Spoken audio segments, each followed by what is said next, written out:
All right, this is on demographic transition theory. And I'm going to make the case that demographic transition theory is wrong for a number of reasons. It is based on false assumptions, and it ignores reality. But first of all, what is demographic transition theory? Well, I will link to the Wikipedia entry for it. But basically, demographic transition theory is the theory that people will go through a transition from high fertility to low fertility as their societies and cultures modernize. And one of the implications of this theory is that in the future, the world population will stabilize or even decline. It will stop growing on its own, without any need for population control measures. Because human beings will just choose to have fewer children voluntarily, and this will solve the population growth problem. This assumption is built into UN population projections. If you look at them, there's this upward sloping curve, and then at some point in the future, it kind of tapers off, becomes a plateau, or even declines. Now, demographic transition theory is superficially plausible because it fits the evidence of recent history. And it also fits into the modern worldview. You know, the idea that we are progressing towards some utopia, some better human condition. And this is part of that progression. Declining fertility is viewed as a sign of progress. It is true that over the last 100 or so years, fertility rates have fallen dramatically as modern civilization spread around the world. Now, this didn't happen in a uniform way. It didn't happen everywhere. But if you just look at the big picture of fertility around the world, it does appear to be going through a transition from high fertility to low fertility.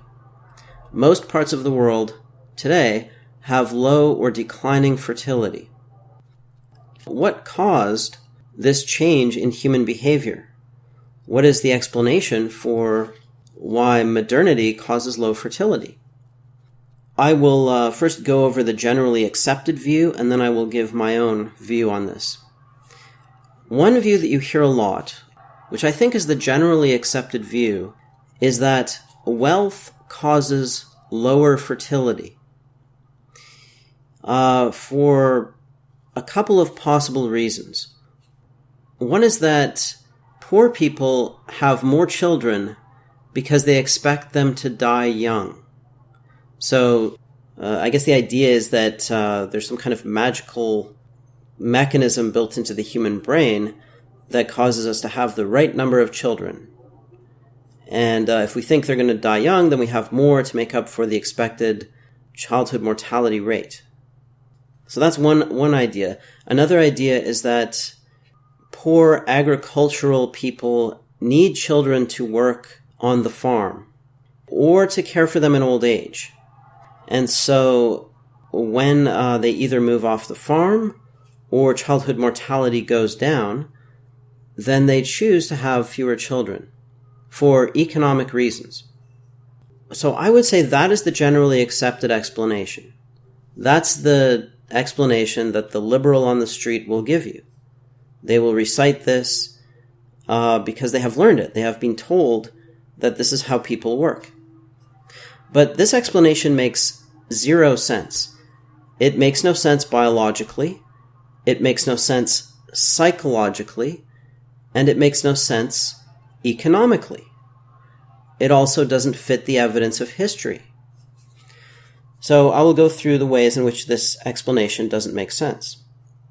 First of all, it isn't biologically plausible because life forms are shaped by evolution to reproduce.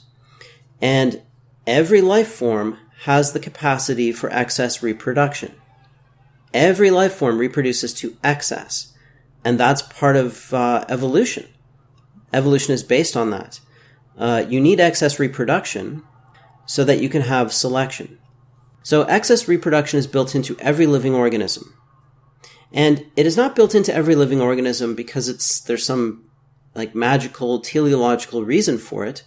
Like that's the way the universe is supposed to be.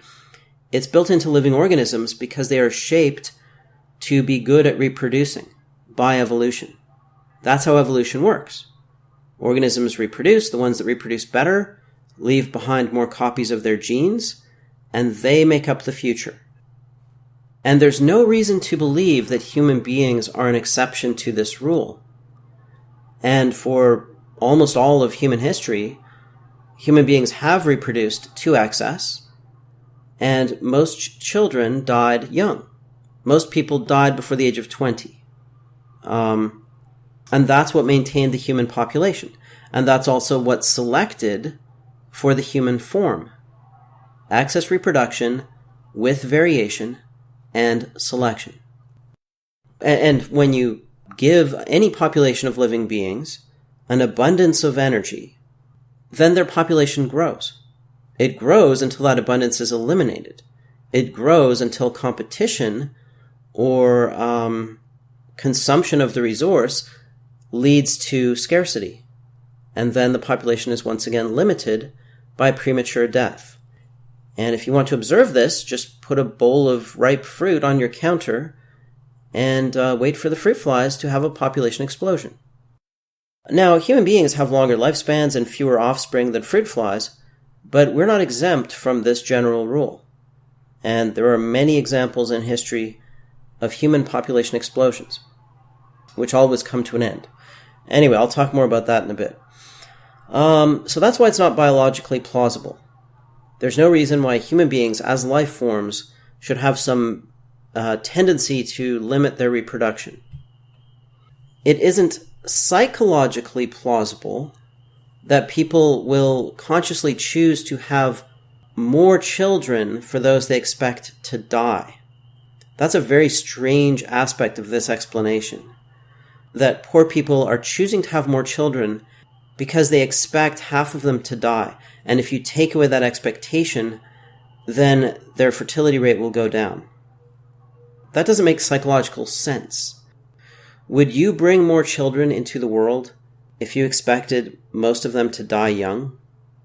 Or would you bring fewer children into the world if you expected them to die young from war, disease, or famine?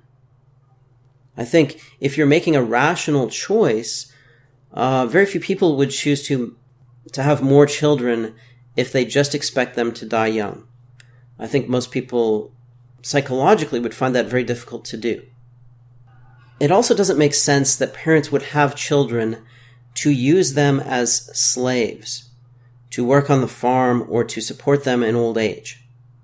Parents love their children. There's a psychological mechanism in our brains that makes parents love children and transfer energy to their children. And part of that mechanism is neoteny. Neoteny directs energy flow. Children love their parents and parents love their children, but in different ways. Parents transfer energy to their children. Children generally don't transfer energy back to their parents. Now, sometimes they do in old age, but it's usually not very much. And there's a good reason for that. It wouldn't make biological sense for children to transfer energy to their dying parents instead of investing it in offspring. Because investing that energy in producing more offspring would be reproductively better, not only for the children, but also for the parents. It would make more sense for them to pass on that energy to future generations than to invest it in their aging, dying parents. Doing that would not improve reproductive fitness. And so that kind of behavior could not evolve. And you don't see a lot of transfer of wealth from children to parents unless it is imposed by the state. The truth is that parents work for their children psychologically because they love them, and biologically because that improves their reproductive fitness. So our brains have been selected to generate that kind of behavior. and not to generate the opposite kind of behavior. Economically and energetically, children are a net cost, not a net benefit. I think that some cultures have a myth that children are an economic blessing, that they are economically beneficial or necessary to their parents, but I think this myth exists because it promotes reproduction, and parents pass this myth onto their children. This is a kind of myth that it's more of a post facto rationalization of reproduction than an accurate description of people's motives. All right, so I think that idea is bogus. And the idea that wealth causes decreased fertility doesn't fit the evidence of history very well. It only fits the evidence of recent history, and even then it doesn't fit it very well. There are many historical examples of improved living standards causing an increase in fertility, not a decrease. And usually an increase in population, not a decrease. For example, after the introduction of the potato to Ireland, there was a population explosion. Most people don't know this, but prior to the potato famine, there were more people living in Ireland than are living there today. The Irish population was bigger just prior to the potato famine than it is today. They went through a huge population explosion because potatoes gave them more calories and just better overall nutrition, more vitamin C in the winter. And this caused a population explosion, as an increase in the food supply usually does. And in fact, I should probably do a separate video on the potato famine because it's a very interesting case study of a human population explosion. And again, it's the boom that causes the bust. The potato famine was not caused by the fungus or whatever the disease was that wiped out the potato crop. It was really caused by the population explosion that preceded it, which meant that the population was living on the brink of starvation. And just as an aside, this is also the reason for the living standards, the poor living standards of the working population that Marx saw as a justification for communism and as a refutation of capitalism. But it wasn't capitalism that caused the poverty. It was a population explosion. And if you lower fertility, you don't get poverty with capitalism. Capitalism produces abundance. But in most populations throughout most of history, abundance simply translates into a larger population, which returns people to the condition of scarcity. Anyway, that's a bit of an aside. But there are other examples of increased food and overall well-being leading to population growth, not fertility declines. In the New World, the French and English settlers in the Americas adapted to the conditions of abundance in their new home by increasing their fertility and having very rapid population growth. I have done a little study of my genealogy, and a lot of my ancestors on my father's side were farmers, mostly Dutch and British mixture, who trace way, way back, like back to the 1600s in North America. And there was nothing particularly interesting about them. Most of them were pretty boring people. What they did was they bought land, they farmed it, and they had 5, 6, 7, 8 kids. And most of the kids lived, right? And in Europe, at the same time, people were having fewer children because they were living under conditions of scarcity. And so they lowered their fertility rate so that more of their children could survive to adulthood. Whereas the settlers in the Americas had an abundance of food. So they had large families and their population grew rapidly. In fact, you could see this even quite recently in a place like Quebec. There used to be a lot of families with 10 or more children in Quebec. And the reason is that they developed high fertility because it was adaptive. Most of their children lived to adulthood.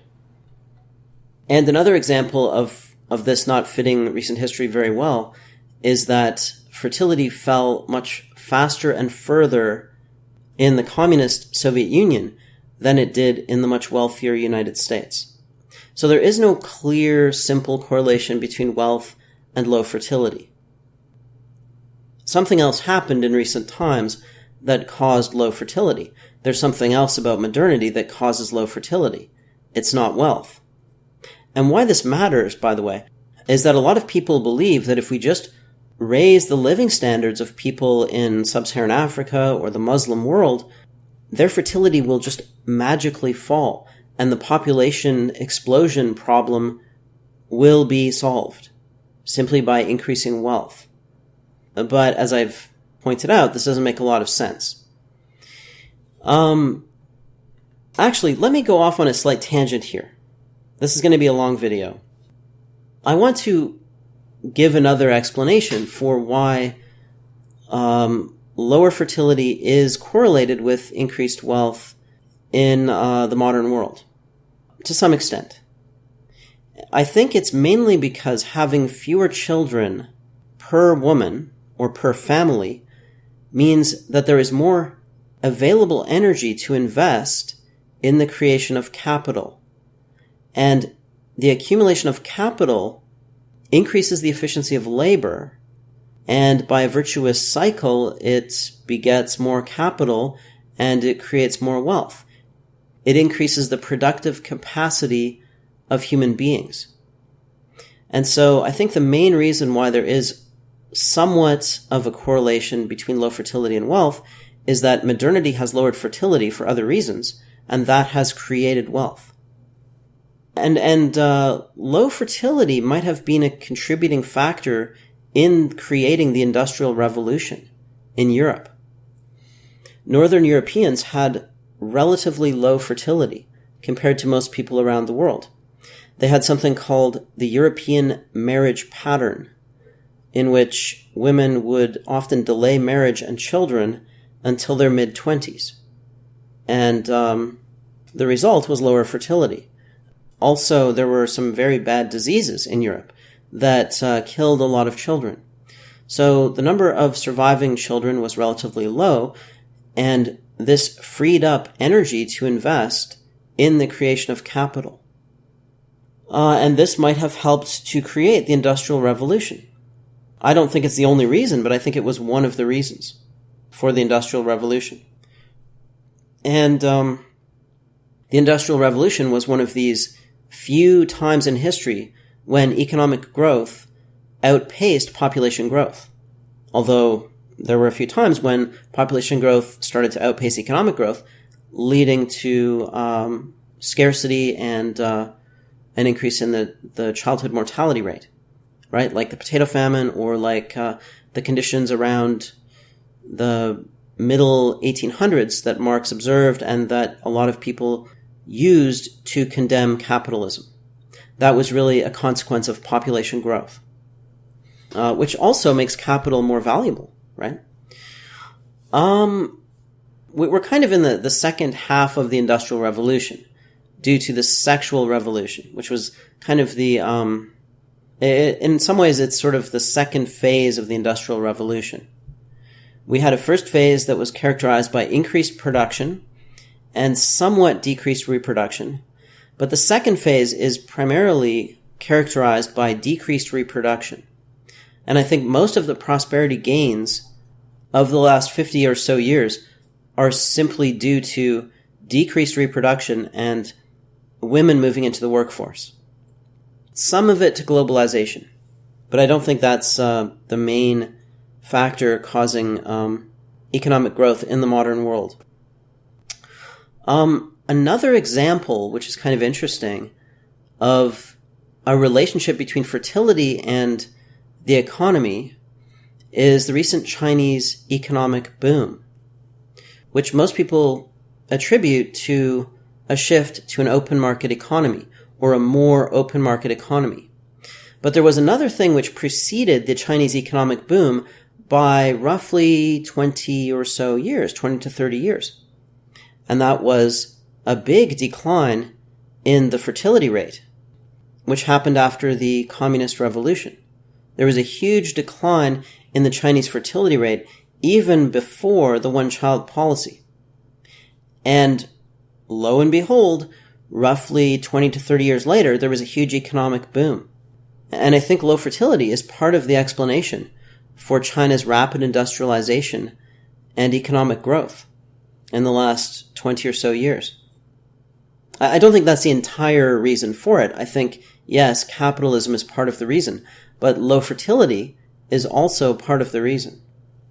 Because low fertility frees up human labor and resources, and that labor and resources can then be used to create capital instead of creating human beings. So anyway, that's a number of asides all crammed together, but yeah, I think it's interesting to look at these things in more detail. What is actually going on in the world? How do these things affect one another? And now I need to get back to the question of what caused the modern decline in fertility before I ramble forever. Okay. Well, it's pretty simple, and you probably know the answer already. The main factor is birth control. Cheap and easily accessible birth control in the form of the birth control pill, the latex condom, and other devices. Birth control decouples sex from reproduction. It allows people to have sex without reproducing. And we evolved in a world where sex caused reproduction, right? So we evolved the emotions that would make us have sex, and the reason why we evolved those emotions was because they led to reproduction. And now we can use birth control technology to short-circuit our emotions and have sex without reproducing. And that's the main cause of the fertility decline in recent history. The main driver of reproduction is the lust for sex, and particularly the male desire for sex. That's almost like the the incarnation of the reproductive drive, you know. And then what happens after that is, a couple of things. One is love. When men and women have sex, they get attached. And also pregnancy, and then a baby comes along, and then the parents bond with the baby. Our emotions are designed, in quotes, by evolution to make us reproduce. But they don't make us want to reproduce in the abstract. They make us do things like fuck and take care of children that have the effect of reproduction, or used to have the effect of reproduction. And birth control kind of throws a wrench in our psychology and prevents it from functioning as it evolved to function, right? And that's the main cause of the modern fertility decline. It is birth control.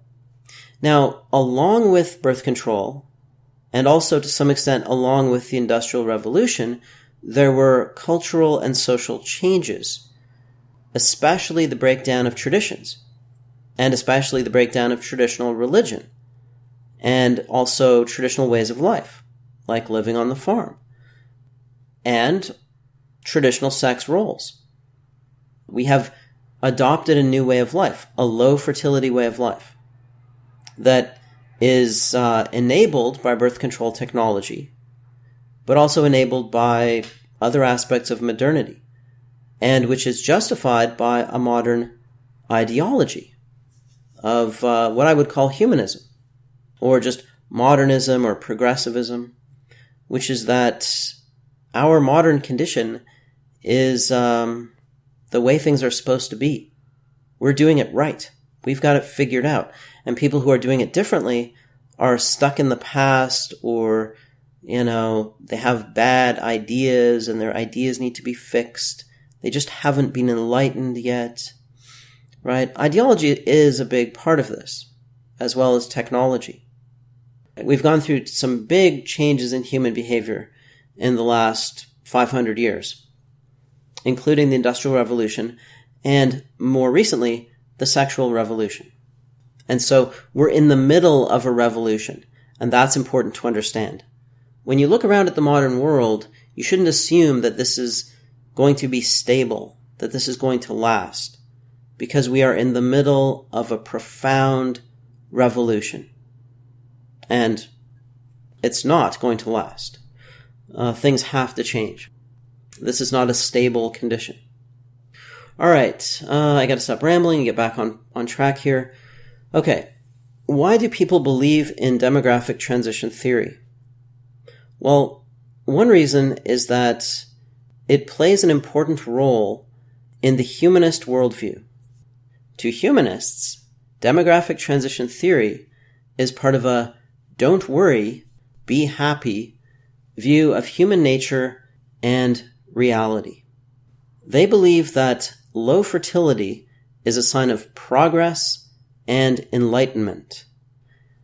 They believe that people will naturally choose to have fewer children if they are liberated from economic, cultural, and social constraints.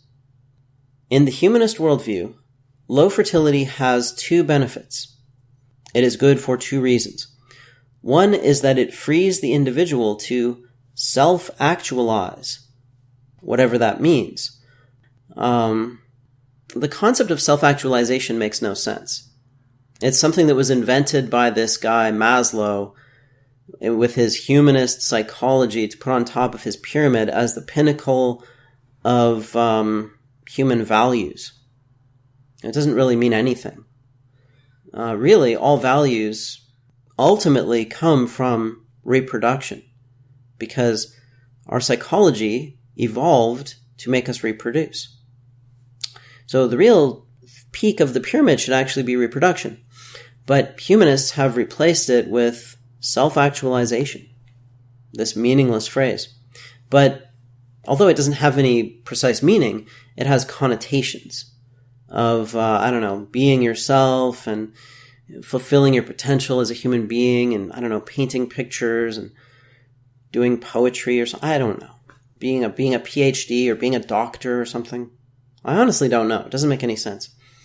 These people should really think through these words, but they don't, right? This is an example of a term that's used to, stop thought. It's just put in place to fill a gap. There's this big gap in the humanist worldview, which is, what is the purpose of life beyond fapping and eating at ethnic restaurants? And self-actualization is just put in there as, we're going to give it a fancy term. This is a fancy term for fapping and eating good food. But it sounds more important, though, doesn't it? All right. There's something kind of ironic about humanism, which is that most humanists view parenthood as a burden to be liberated from. Maybe not entirely, but, having 4 or 5 kids, well, that's crazy. Why would you do that to yourself? That would get in the way of all the other things you could do. That would get in the way of your self-actualization. So a lot of humanists, ironically, view the creation of human beings as a bad thing, as a burden that prevents us from achieving our full potential as human beings.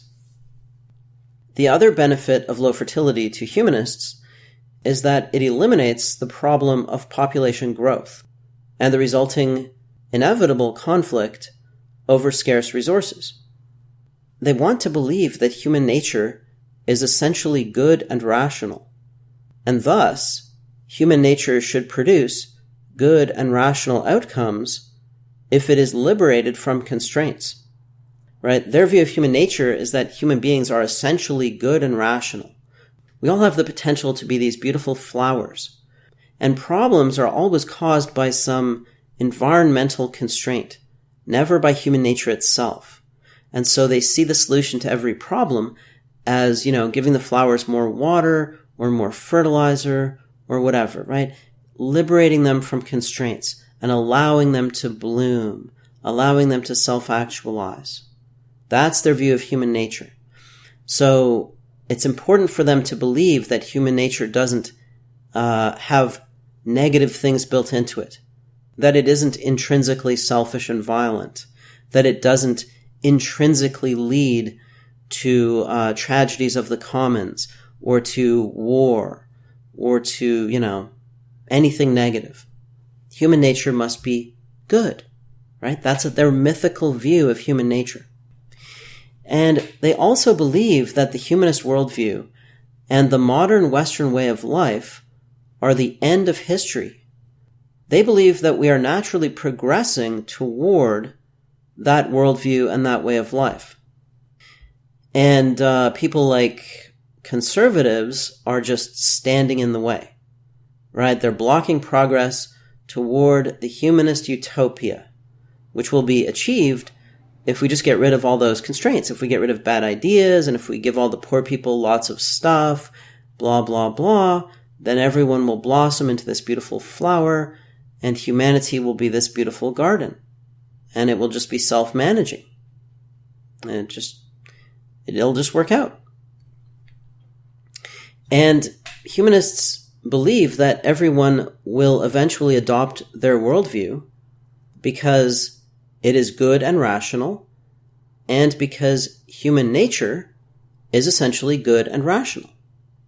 You know, if you educate people enough and you give them all the stuff they need and give them good self-esteem and all that crap, then they will be good and rational. And so, of course, they will be humanists, right? If you just give them the humanist ideology, which they view as truth or rationality, then everyone will eventually adopt it. Now, they are very wrong about this. They are very deluded. Human beings are not good and rational in the way that humanists think they are. Human beings are selfish and violent. We are life forms. We evolved to compete. We evolved to reproduce. We are somewhat rational, but rationality isn't magic, and it is always limited. And humanism is not going to be the end of history. It is going to be a historical dead end. And the reason for that is demographics. The future belongs to those who reproduce. All right, so now that I have described demographic transition theory and its importance to the humanist worldview, I will explain the fundamental reason why it is wrong. I have explained why the wealth fertility assumption is flawed. But now I'm going to explain why what we're seeing today is not a permanent condition. Why low fertility is not going to become the new condition of humanity. Unless we do certain things, which I'll get to at the end. Okay, so to put it very simply, demographic transition theory is wrong because it ignores evolution. Human beings are not magic. We are not My Little Ponies. We are not Smurfs. We are living beings. And evolution applies to us just as it applies to every other life form. We are not an exception to biology, and modern civilization does not transcend evolution. And you can't understand the future of humanity if you ignore evolution or pretend that it doesn't apply to human beings. All right, so let me explain how evolution determines fertility. It's pretty simple. Well, I shouldn't say it's pretty simple. There might be some very minor exceptions or qualifications, but in general, the birth rate that maximizes the number of surviving offspring is selected for. Now again, there might be some tiny little exceptions to this, but that's basically what selects for one gene versus another, one genetic variant versus another. Okay. And in an environment of abundant energy, such as modern civilization, an environment in which most children live to adulthood, high fertility is selected for, and low fertility is selected against. Because in that environment, where all children live to adulthood, then there's no other selective pressure, basically. The higher the fertility, the more fit. So any trait that causes high fertility is being selected for right now. And any trait that causes low fertility is being selected against. So even if many people, or even a majority of the people around the world, were to adopt a low fertility way of life because they found it psychologically persuasive or something like that, the minority who didn't would simply replace them, right? They would just outbreed them and replace them. So in this environment, the only selective pressure is to increase fertility. And this doesn't just apply to genes. You might think, well, there's no genes that right now affect fertility. I don't think that's true, but even if that were true, it would also apply to any memes that are passed from parents to children, because those also go through the process of evolution, because their way of propagating is from parent to child. So they tend to encourage reproduction, and they are selected to make people reproduce. That's how traditions evolve. Traditions are passed from parents to children, and even though we might not have good justifications for them, we might not have rational justifications for traditions, they usually work because they have been selected to make people reproduce. So they work at making people reproduce, generally speaking. Now, if you move an organism into a completely new environment, the genes and memes that worked before might no longer work, right? And that's really what's happening right now. Birth control plus the Industrial Revolution has completely changed the environment that we live in. And most people aren't adapted to that environment. So when they move into that environment, or when their culture and society changes into that environment, they act in ways that are biologically unfit. They don't reproduce, or they don't reproduce very much. But not everyone is the same, right? There is variation in the population. There is variation among genes, and there is variation among memes. And any genetic variant or mimetic variant that promotes reproduction is multiplying, because all you have to do to make copies of that gene or that meme is have kids and pass the gene or the meme on to your children. So even as fertility is going down around the world, traits that cause high fertility are being selected for. And this is very similar to a disease. It's like a disease sweeping through a population, causing the population to decline.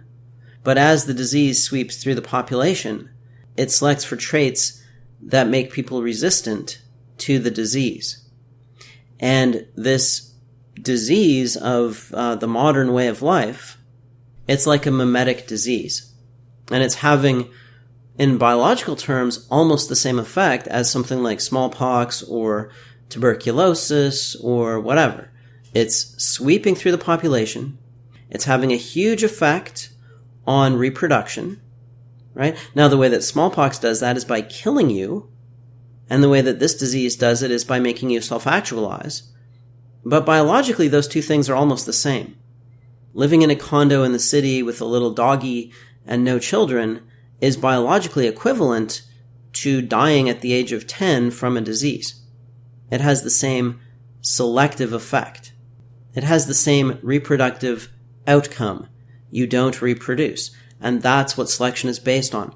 Who reproduces. Not who self-actualizes, whatever that means, but who reproduces. Self-actualizing, however, might help the meme to propagate, because it is a kind of propaganda. Just as diseases propagate from one individual to another by infecting the individual, by hooking into them somehow, memes can infect individual minds by hooking into their psychology. And that's how a trait that causes low fertility can spread through a population. It propagates laterally by persuasion, as a fashion rather than a tradition. And in this new media environment, fashions can propagate really easily, right? They can spread around the world very effectively in ways that they couldn't before. You know, when you got most of your information from your village or your parents, your grandparents, etc., it wasn't easy for a mimetic disease to spread. But in the modern world, it is very easy for mimetic diseases to spread, especially when they have an effect that most people find enjoyable or pleasing, or at least find emotionally compelling. And it's true that most people find the modern low fertility lifestyle compelling. It seems like a good way of life. It seems better than living in a mud hut and having 8 kids and dying at 45. But biologically, it's vastly inferior to living in a mud hut and having 8 kids. Even if half of them die young, it's still inferior. And that's why it's not going to last. As I said, any genetic or mimetic trait that causes high fertility is being selected for.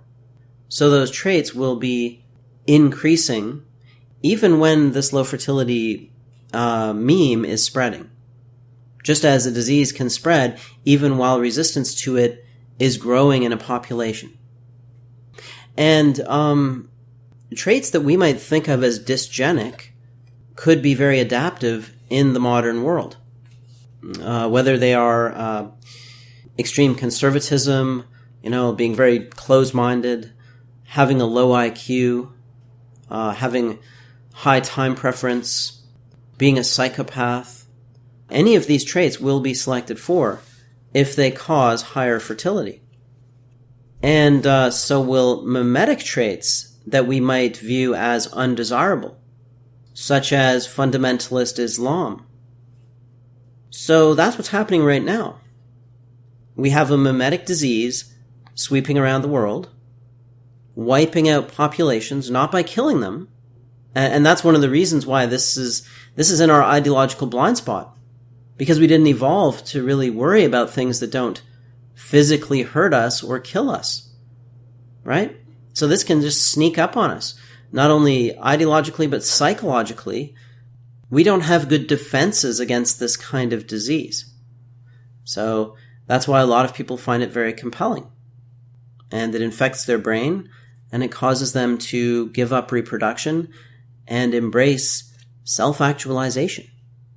And spread the meme by being an example of an enlightened, progressive person who's living the good life, So it is psychologically persuasive, but biologically maladaptive.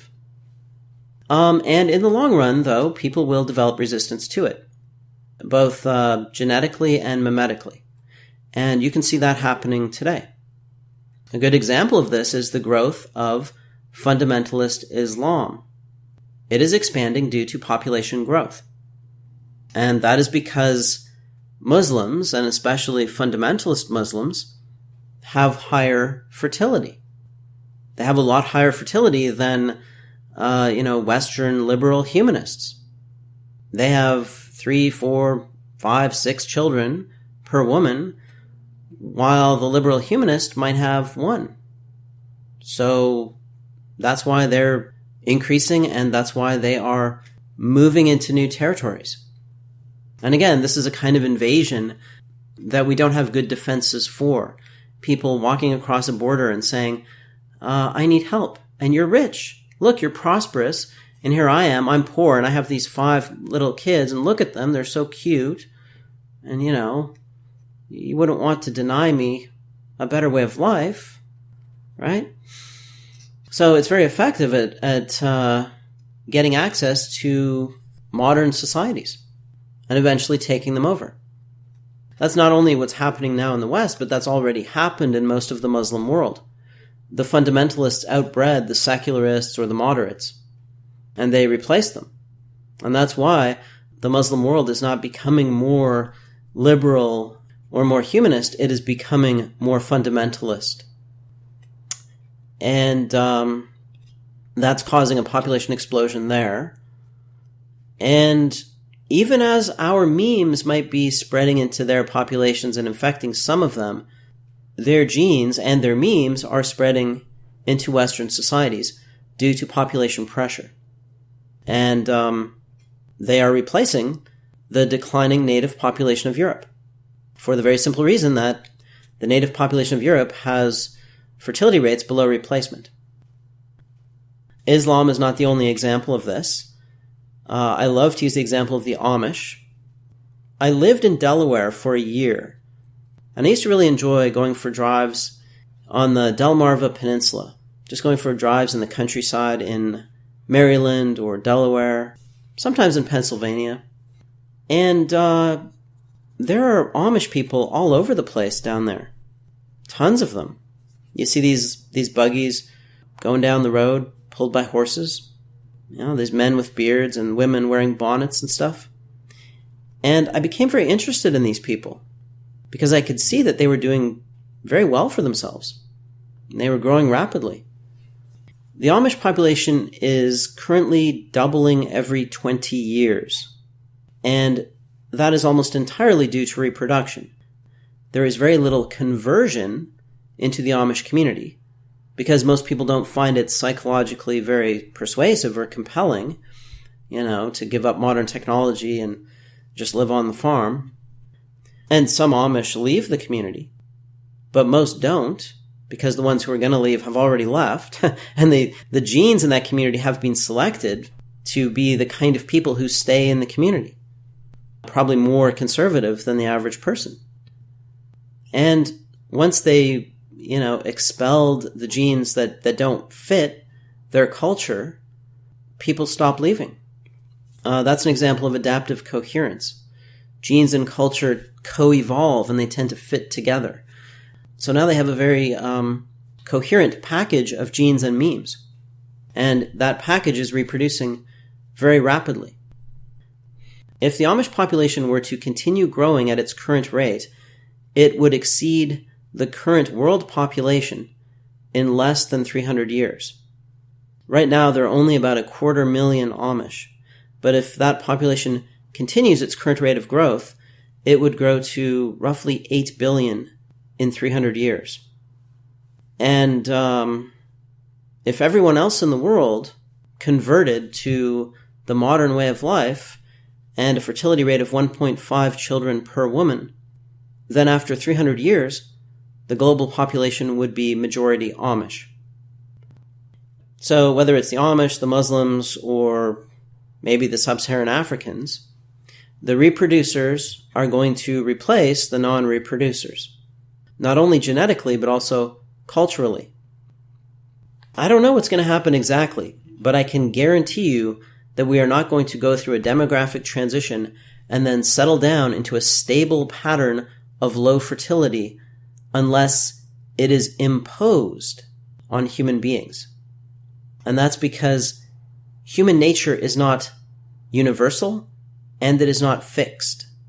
And that's the fundamental flaw, not only in demographic transition theory, but in a lot of reasoning about the future.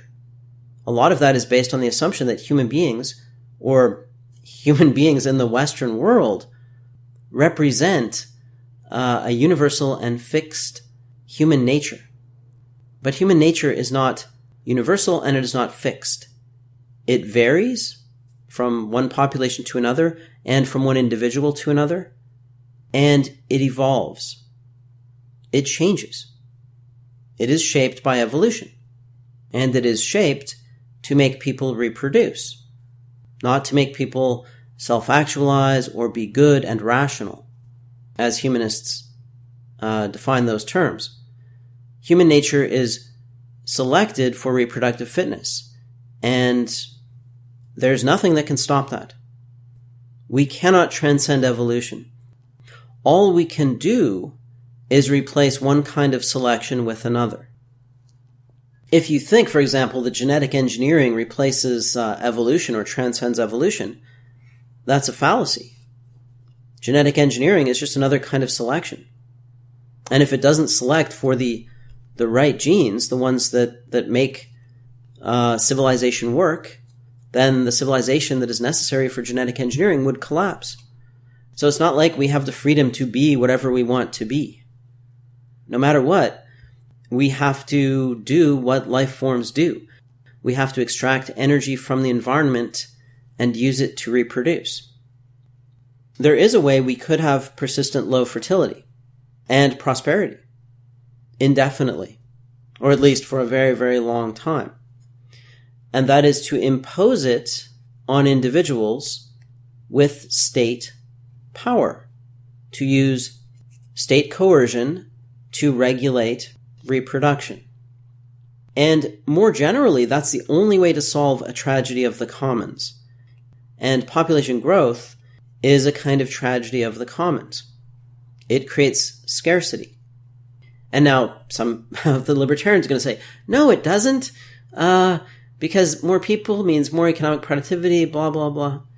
Yeah, as long as you can suck unlimited amounts of energy out of the ground, but when that runs out, scarcity returns, right? So, no, there is nothing magical about human nature, and there's nothing magical about our civilization or our economy or anything like that transcends biology and physics. If the population explodes, it will eventually bring us back to a condition of scarcity. So if we want to maintain the modern condition of prosperity, in which most children live to adulthood rather than die young, then we have to socially constrain reproduction. That's the only way to do it. We can replace natural selection with artificial selection and maintain a stable population and a stable or improving genome. We can do this without going back to the Malthusian condition.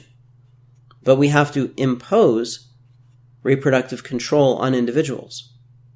Otherwise, the Muslims or the Amish or whomever adopts a high fertility way of life will simply become the future.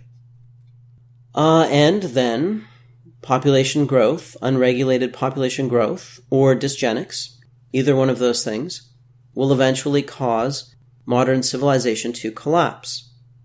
And that will bring us back to the Malthusian condition, in which the human population is limited by premature death. So I know I have talked about this before, but I just want to make it clear that those are the only options that exist in the long run. Yes, in the short run, we can play all kinds of games and change the outcome, right? We can develop a new kind of agriculture that will increase yields, or we can find new deposits of coal or whatever. But in the long run, it doesn't matter. In the long run, we have to regulate our population and our genome, or nature will do it for us. And nature's way of doing that is killing babies. And so those are our two choices. Anyway, I know this was very long, but it's kind of a complicated topic, and there are a lot of tangents to be explored. So hopefully you got something out of this. And as always, thanks for listening.